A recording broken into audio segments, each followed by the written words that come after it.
I practice because it teaches me a lot about my body, my health, physical, mental, spiritual.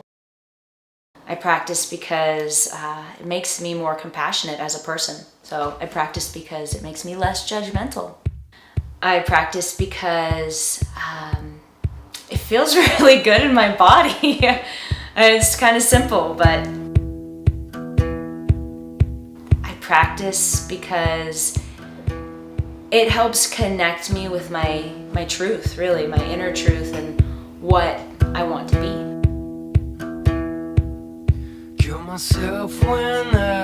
I had a hard time when I was growing up really discovering or finding out what it is that I felt inside me, and I think that's pretty normal for most kids growing up.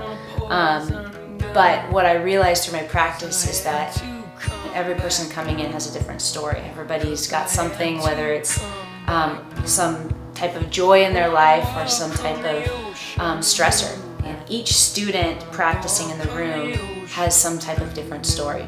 So for me, in my own personal journey, when I'm on my mat as a student, constantly learning about my practice, it has provided a path for me to really discover what makes me tick.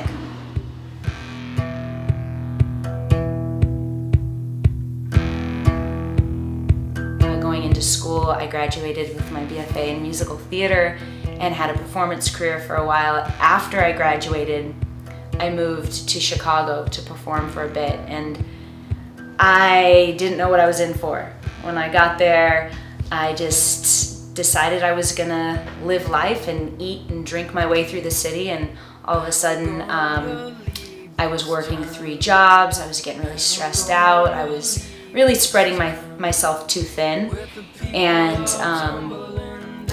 I didn't realize at that point my unhappiness and where I was filling happiness into my life was through food, through eating, through drinking.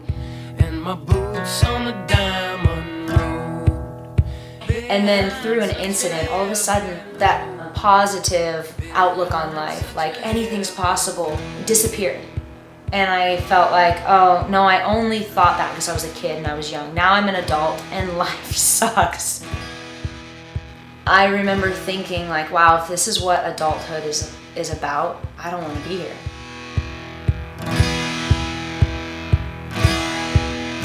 And I will come back someday. And I have discovered that no, you set an intention.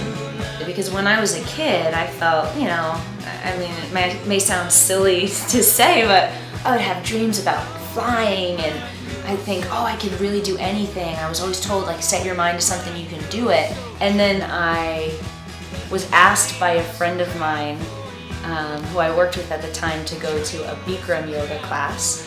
I was like, yeah, sure, no problem. Like, my ego kind of got in the way, and I thought, yeah, I'd love to go. No, yeah, I'll do it. I was a dancer, of course I can do it. And I get to class and all of a sudden my ego is completely smashed. I spent the entire time on my mat on the floor thinking I was gonna pass out. I left class saying I would never step foot in a heated yoga class ever again. And of course now today I'm teaching it. So it's like, you eat your own words.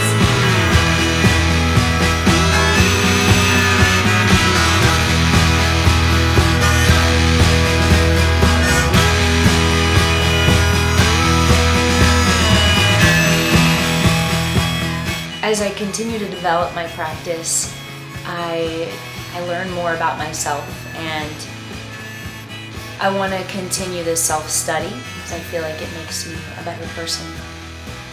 And it's a journey, it's a process. It's not like, you're just going to say, I'm going to be fabulous, you're going to be fabulous. Like, you have to work at it, but it's worth working at. It's your life.